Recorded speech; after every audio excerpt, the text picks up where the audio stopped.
Ce qui se passe actuellement au Togo est tout simplement terrible. Le peuple a décidé de descendre dans la rue pour réclamer sa souveraineté. Au lieu de l'écouter, le pouvoir en place décide de tirer, d'agresser et d'ignorer.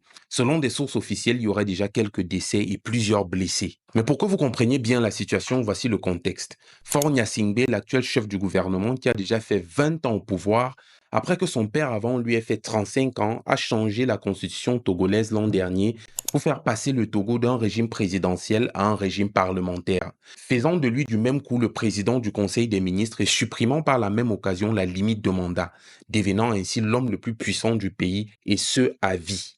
Naturellement, le peuple s'est opposé à cette décision, fatigué non seulement du règne des Gnassingbé, mais aussi de l'état précaire du pays. Des tensions ont commencé à se faire ressentir dans toute l'étendue du pays depuis l'an dernier, et c'est finalement l'arrestation du rappeur Amron en début juin 2025 qui appelait déjà le peuple à descendre dans les rues qui a été l'étincelle qui a mis le feu aux poudres. Désormais, le peuple est dans la rue, réclame la démission de Faure Gnassingbé, l'abandon de la nouvelle constitution et une amélioration des conditions de vie pour tous. Mais le pouvoir en place ne l'entend pas de cette oreille. Des hommes en tenue seraient allés jusqu'à agresser des individus à leur domicile.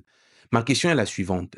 Si la démocratie est le gouvernement du peuple, pour le peuple et par le peuple, comment est-ce qu'on réussit à expliquer ce qui se passe actuellement au Togo? Quoi qu'il en soit, nos cœurs sont avec nos frères togolais et je vous tiendrai informé à mesure que la situation va évoluer.